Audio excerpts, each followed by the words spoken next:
So welcome back to DecoyNoise, where we're going to check out stories from r/am I the a-hole. We'll read over some of those top comments and the controversial comments, then we'll have you, the viewer, decide the final verdict here in Decoy Court. So today's featured post is, am I the antagonist for not liking how my girlfriend dresses for work? So Reddit says they're the antagonist, but we're going to decide that. OP writes, so I, a 43-year-old male, don't think I'm in the wrong here, but my mother is very angry at me. And my best friend said I was a horrible person for saying what I did, and I'd be lucky if my girlfriend didn't put me out with the garbage since I decided to act like trash. Jeez. My girlfriend, a 34-year-old female, is a preschool teacher, and for some reason I can't explain, she dresses like Ms Frizzle.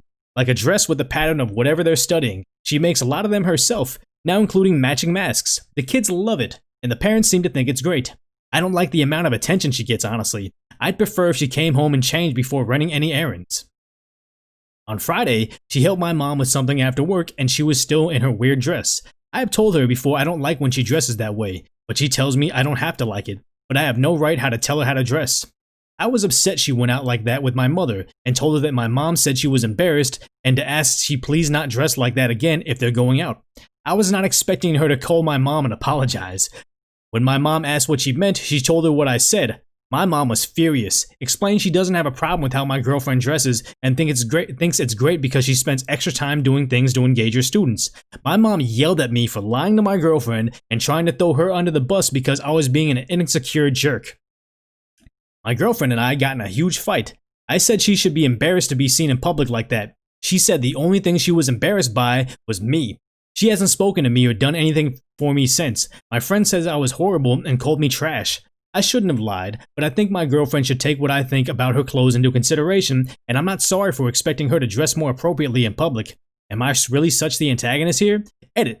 I'm sure you all be pleased to know we broke up tonight. She said I'm too controlling and narrow-minded, so she broke up with me. But taking the case from Reddit over to Decoy Court so I can give you my knee-jerk reaction to the situation, and honestly, it's sad. It's like, this is just a person that is trying to do good by her students. She loves being a preschool teacher. The preschool kids seem to like her. Probably grew up on the magic school bus seeing Ms Frizzle dressed in all those patterns and thought it was a fun thing, and now she's living her dreams. What's wrong with that? Obviously, OP, if you're just so insecure that you don't want to be dating a person that's into their career, you shouldn't be with that person anyway. So yeah, the Reddit says they're the antagonist. I think you're the antagonist. But before we go into the rest of the comments, the decoy defense would be the inverse of that. And honestly, maybe she is been seen with another man that always likes a magical school bus. The other dude that works at her preschool is really into that, and she just dresses that way to get his motor going. The guy's got a husband. The guy's got a wife. He's already married, but then he just can't stop his wandering eye to looking at, like, you know, the living embodiment of Ms Frizzle, which is somebody that he's always wanted his entire life, and this is going to end in workplace promiscuity. Now, the decoy defense doesn't have to be realistic. It just has to be a situation where we argue the opposite of that. But I mean, if you like that, make sure that you guys are subscribing down below to say that you like the fact that I'm not doing a regular Reddit read and I'm really trying to get something different on. So let's go ahead and look at this over here, the top comment, which is oftentimes called the prosecution, which is, you're the antagonist. Quoting that they have no right to tell that address, and then the mom, okay, so they're just going to quote everything. There's nothing really here substance-wise, but they seem to get lots of awards, platinum awards, and gold. So the next top comment is, you're the antagonist because the kids love it and the parents think it's great, so she's good at her job. Oh, poor you. She hasn't done anything for you, but she's your property. Why isn't she attending to her duties? Maybe it's because you lied to her or because you're a controlling jerk. Yeah, a major part of that, if this is the idea that he lied to put it on the mother as opposed to saying, oh yeah, I just don't like it. I can't control you. I'm going to use my mother to control the way you dress. Terrible. And the next top comment is, bro, what? You're the antagonist. Mrs. Frizzle is a treasure. She is not to be disrespected. And the next reply to that is like, if I had a teacher like that when I was in school, I would have loved it. Enthusiastic teachers are the best. And it is true. Like, what's wrong with someone that loves what they're doing and wants to take extra time out of the day? We're actually lucky to have educators in our world that want to go the extra mile, and those kids will probably remember her much more. They're going to remember any of the other teachers that they're going to have in their lifetime. So the top comments are oftentimes a prosecution. Let's go ahead and shoot over to those controversial comments to see if they're going to defend OP. This person writes, I like plain, inconspicuous, but feminine still clothing, so I get your annoyance. I really do. I would find it too cutesy for something like that at a nice group dinner, but I wouldn't care for for casual stuff like errands or seeing family. Well, I think you have to let people dress how they want to in peace, so long as private parts aren't coming out. So I sympathize with how these things can annoy people in romantic relationships. However, in a man in his 40s uses "my mom was embarrassed by you" when it's not even true as leverage in a conflict, you're the antagonist. Had you not pulled something like that, honestly, would have said no antagonist here, but again, you're the antagonist. ETA, I also noticed you saying she hasn't done anything for you since. That's a bit presumptuous. Maybe you ought to consider how the kind of thing you seem to want from a woman actually kind of overlaps with the type of woman who would make her own cute work dresses. Okay, so they're citing incompatibility. They understand that sometimes people's dress incompatibility can be a thing, but I mean, there's really no way to defend the indefensible. So the next top comment is, "This is an annoying fake male rage bait post. This sub is actually garbage." I mean, whatever. Get over yourself, man. And the moderators came through and destroyed a whole bunch of comments, and the next person was, "This has to be a joke. I mean, I get we're all bored and being cooped up at home, but is this really worth wasting your time on? These fake weird stories have been trolling this sub for weeks and can't believe people still fall for it." I've had teachers that were like this. Maybe not the Ms Frizzle or Ms Frizzle thing where they're dressing up in very weird ways, but people that would come in for, like, when we're learning about George Washington and acting like George Washington the entire class. That's a thing some people do, and it's what, they've never had an enthusiastic teacher before. I don't really believe that this is the case. I honestly would rather believe all the weird stories because it's just more fun that way. Stop being a little spoiled brat that needs the Snopes and the government to look through all the "Am I the Antagonist" posts before they get certified and published it on a Reddit thread. But let's go ahead and shoot over to that second story of the day, which is, "Am I the antagonist for saying, I just hope that you are proud of yourself to my niece when I lost my job after she reported the company that I work for?" So OP writes, "I, a 35-year-old female, lost my job after the lockdown struck and found another working in a meat company. It was much lesser paid, more tiring and longer hours, but beggars can't be choosers. I have 3 kids to raise and need a job or it would be too much for my husband to shoulder. I was going to continue to work there until I found a more suitable job because the boss of that company is quite the antagonist. Some time ago, my niece, a 19-year-old female, was looking for a part-time job since there was a vacancy in my workplace. I recommended her to my superiors. My brother's family is quite wealthy, fully funding my niece's studies and living expenses, and my niece only wanted a job for the extra allowance. My niece soon found out that many of us were working there are not paid the standard for overtime, and our workload is exceeding the norm. She was disgusted by the environment and wanted to file a complaint about the company to the authorities. I begged her not to. And not because of my love for the company, I'm going to leave eventually, but because, like me, many of us are there, have families to feed and needed the job. My niece ignored me and ended up making quite a big deal out of it, posting pictures, videos, and long paragraphs on social media, and filed some reports to fight for our rights. I have no idea if it changed anything in the company. However, as a result of this drama, the company decided to dismiss a portion of the staffs, including me. A few other coworkers of mine have also lost their jobs. They did not voice it out directly, but they have been avoiding me, probably blaming me for introducing my niece to the job. I've been avoiding my niece too because despite her good intentions, I still lost my job. My niece had been texting me and giving me all sorts of reasons that what she did was for the right. But when I ignored the text, she sent me more with long paragraphs basically wanting me to acknowledge that she's right. I really don't want to put the blame or argue with someone that is half my age, still living in the comfort of her own parents. So in the end, I replied, I just hope that you're proud of yourself. My brother texted me later saying that I was being unkind to his daughter, that as her aunt who witnessed workplace toxicity with her, I should encourage her to continue to fight for what's right, still going on between her and the company. I may be unemployed, but I'm going to spend my time looking for a job instead of joining some vendetta. Am I the antagonist here? So taking the case and rushing over to Decoy Court to give you my knee-jerk reaction to the situation is like, yes, a lot of these things are just these idealistic universes where you want the justice for, getting us paid overtime and, making sure that we're not being taken advantage of as employees. But the sad part is this industry, not to say, oh, let's side with the corporation, but this industry is probably barely making it by to just trying to figure out a way to keep the doors open during the whole lockdown situation. So it's good for the niece to want to watch out for them and try to help them, but the idea is OP still lost a job. Is the niece doing the right thing? Yes, but did the niece still totally screw over OP? Double yes. So just because the ends justify the means doesn't mean that you may or may not have done that, because it kind of hurts OP. So I mean, I could see why they're trying to be the bigger person, trying to be the adult by not like blasting them, saying, hey, you ruined my workplace relationships and my career. Are you going to pay my bills now because you did the right thing? That sort of stance. No, she just tried to avoid the situation and just said something. It's like, oh, hey, as long as you're proud of yourself, don't convince it to me. Just go ahead and do that. So I could see why OP, you're not the antagonist. And I'm not even gonna say that the niece is the antagonist because she thinks that she's doing the right thing. Just haven't lived in the real world for long enough. But moving this over to the decoy defense is the inverse of that. Is a situation where it was probably much worse than it was, like where like OP's life was actually in danger, or she was actually not even getting paid like minimum wage or something like that, where yeah, that shop should probably be shut down so a different business can come up and said that it actually is going to pay their workers a livable situation. But that's my thoughts on this. Let me know down below. We'll take a brief recess in Decoy Court. What you think for story number 2? Should you be slam dunking on your niece after she makes you lose your job? So let's go ahead and shoot over those top comments that got the stars in the sky, which is no antagonist here minus the company. What your niece did was right. It just unfortunately means you and the workers suffered. Your niece is now learning that her actions have consequences to other people. She didn't need to survive off that income, so she had the luxury of reporting them. It is unfortunate what happened, and deep down I think you know the antagonist is the company. Your niece tried to do what was right, and I think she did do the right thing, but being right and being employed are two different things in the real world, which is kind of the sentiment that I took away from it. But if I could redo it as the niece, I probably wouldn't have reported it. Waited until everybody got secure employment later on, and then maybe reported them, just so you're not hurting your own family. You don't want to score on your own team. The next reply with stars as well is they said, what your niece did is right, and this person says it wasn't. She did it against the explicit wishes of OP, knowing full well that the likely consequences will be workers being fired. She was being selfish and tone-deaf antagonist, not an altruist like many of you are trying to paint her as. And then the idea the niece is learning the consequences.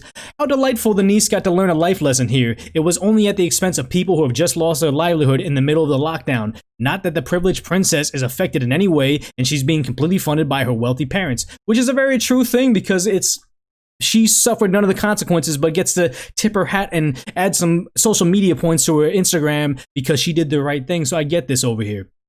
Next reply was, no, she was right. Just accepting the breaking of the law working conditions because someone depends on it, and there's always someone depending on it, means that companies get away with all the employees mishandling what they want in the long run. This is not black and white situation. It has negative consequences for some people as OP, no questions, but putting the pushback and possibly some legal consequences will likely better the working conditions for future employees at the company. And especially if the meat industry is such an abusive place at most companies, some pushback is badly needed. So this is also providing a good point. The one thing they said is maybe they'll do it in they'll fix their problems. If they're struggling, I don't think that the money's going to magically pop up out of nowhere. It's probably just going to get worse for the people that survived. And then another star's reply was, this is not a good workplace organizing though. As you can see by the fact the company has changed nothing except firing vulnerable people who they saw as troublemakers. It's all very well to not be able to stay silent, but if you want to actually make the world a better place, you have to put in the work. OP's niece wasn't acting in solidarity with the people most directly and deeply affected by the company's wage theft. She was literally happy for them to be collateral damage. This ain't it, chief. The niece is in a position to walk away, and that's a form of power. It's immensely valuable when your workplace otherwise depends on the exploitation of workers without better options, but she didn't use this power to uplift others or even help planning and consent. She squandered it. My sister was in a similar situation where she took on a job that she didn't need as much as the colleagues. When she showed up, she realized that while it was advertised as reimbursing for X job expenses, in fact the words paid for X out of their own pockets. She told the management that she couldn't work if they didn't repay the workers as advertised.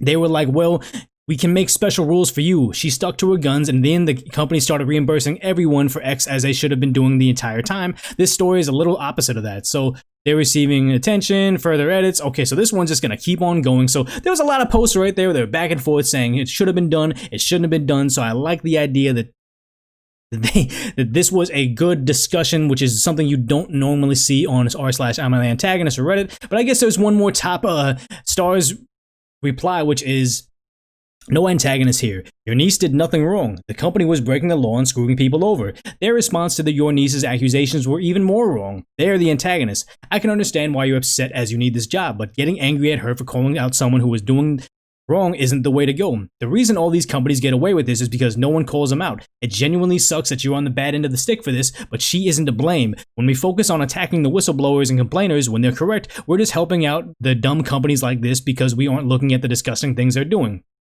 So it's still good information. I think this is good. There's a highly contentious topic that people are going back and forth on, and they're being rewarded for just providing help and good ideas, not just shouting each other down because like, oh, you're wrong. Well, no, you're wrong. And it's just like, well, let's have a discussion, which I'm actually kind of confused in Decoy Court. So it should be interesting to see the controversial section, which also got awards, saying, you're the antagonist. I'm sorry. Very soft you're the antagonist. It sucks you lost your job, but this isn't the niece's fault. What your niece did was right, and if they had fired you in retaliation, then you should fight against this.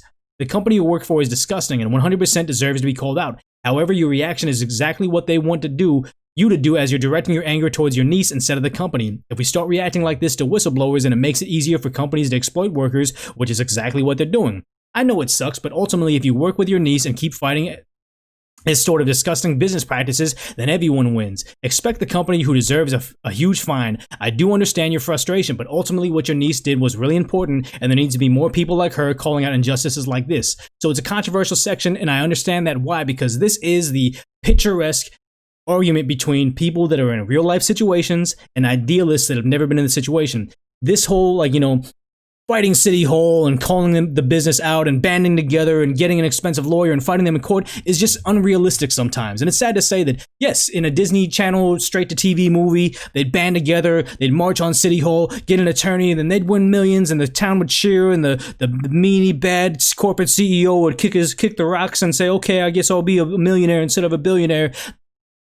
That's idealism. The more realistic thing is, they get together some crappy attorneys that will help them sue. It'll be a class action lawsuit. The attorneys will take 50% of it. The workers like OP will take the other 50% of it. It's going to get split amongst 1,000 people, so it's only going to be $100 per person. All their legal fees are going to be taken out of that rate, and they're going to walk away with almost nothing. And if the business is large enough, they're just going to file for bankruptcy, send their money overseas, or they will do a situation where it will be they would just never pay. It's like, okay, well, you won that lawsuit. Now try to file the lawsuit to sue us, or we're just going to go out of business. Where, yes, idealistically, it helps. Everybody is going to be all for the better. But in reality, which this person's living in, it's probably not going to work out in their favor. But that's enough of me being all angry at this situation, at this likely fictitious corporate juggernaut of the meat company or whatever. Let's go ahead and shoot over to that third and final story, which is, am I the antagonist for not allowing my child to have a relationship with their mother-in-law? So I, a 27-year-old female, and my husband, a 26-year-old male, suffered a miscarriage last year. It was so hard for everyone. There is a tradition in my husband's family to name the firstborn girl Lena, fake name, and the firstborn boy Jude, real name, but no one in the story has that name, so I think it's fine. Before the miscarriage, we had never had a problem with those names and traditions, and I think having family traditions are cute. However, last year, before the miscarriage, we found out it was a girl, so naturally, we told everyone she was going to be named Lena. Now I am currently 6 months pregnant, and it's another girl. My husband and I just announced the name Eliana on Facebook. Most people just commented on how cute the name was or something similar.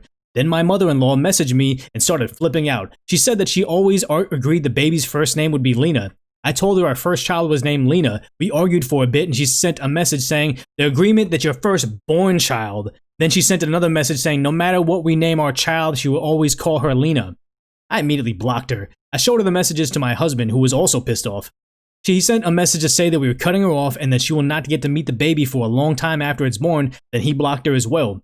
Lots of the family members have been messaging us saying to cut her some slack as she's grieving. The fact that she'll never have a grandchild named Lena, my husband's older brother had 3 boys and isn't having any more kids.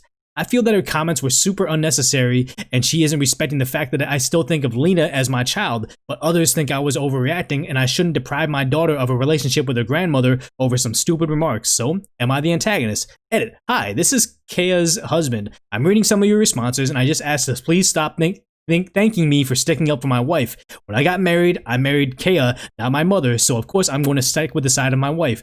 Thank you all for having such kind replies, but I would think we should stop congratulating men for doing the absolute bare minimum. And it's okay, so there's a whole bunch of more replies. I don't care. So, moving back over to this case, over to Decoy Court, where the situation is, yes, the mother-in-law is grieving too, but OP's grieving as well. If they want to name the child that just was miscarried, let her name the child Lena and just move on with it. You can't just harping on that and trying to figure out a way to wedge your wishes against the wishes of somebody else living their life just because you both would face a tragedy, but somehow the mother-in-law is facing that tragedy. more. I don't agree with that right there. So yeah, OP, you're fine for naming your child whatever you want and also blocking her and letting her cool down because you don't need to have somebody attacking you for the way you're living your life. So OP, no, you're not the antagonist. There's no possible way. But I guess the other thing would be, you know, the decoy defense is the other child was totally fictitious. They made it up. There was never any proof. They just said that just to get the name Lena out of the way because they don't want to name the child Lena. She hates the name. Her high school sweetheart was named Lena and she just wants to avoid it. But that's my take with the decoy court and decoy defense. I'm just going to go ahead and say we'll take a brief recess. Let me know your thoughts down below in decoy court as to what you think with story number 3. Are they the antagonist or should they stuck with their guns? But OP has had their say. Let's go ahead and see what the prosecution, aka the top comments, have to say, which are cut her some slack because she's grieving, and they replied, instead of, you know, grieving the loss of her unborn grandchild, your mother-in-law is an effing narcissist, not the antagonist. And OP came back to say, exactly, I just feel like she does have a grandchild named Lena, even if she never got to meet her, which is just a matter of interpretation. You know, they can think that way and she can think otherwise, but let OP live her life. The next top reply, not the antagonist. You lost your child and she had a name. Your mother-in-law is so far out of line that I gasped when you mentioned her wording to you. Her comparing grief around not having a namesake to your loss of your daughter is a staggeringly crass. So some good verbiage over there, but it is true, the idea that just because the mother-in-law wants to see it a particular way doesn't mean that she gets to control the way that OP lives their life, and her grief supersedes OP's grief because of tradition.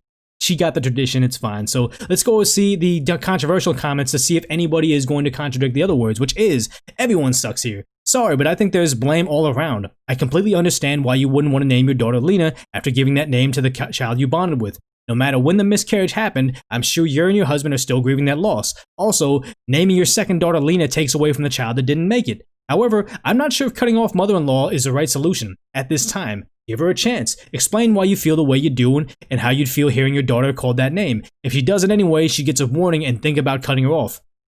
I understand that tradition is important, but it's not worth losing your family. Hopefully mother-in-law will realize sooner rather than later, and as someone who else pointed out, traditions are supposed to be joyful, not heartbreaking. How would you feel about trying to compromise? Middle name Lena. Not only does the tradition stay alive, but it's also a way to honor your first daughter.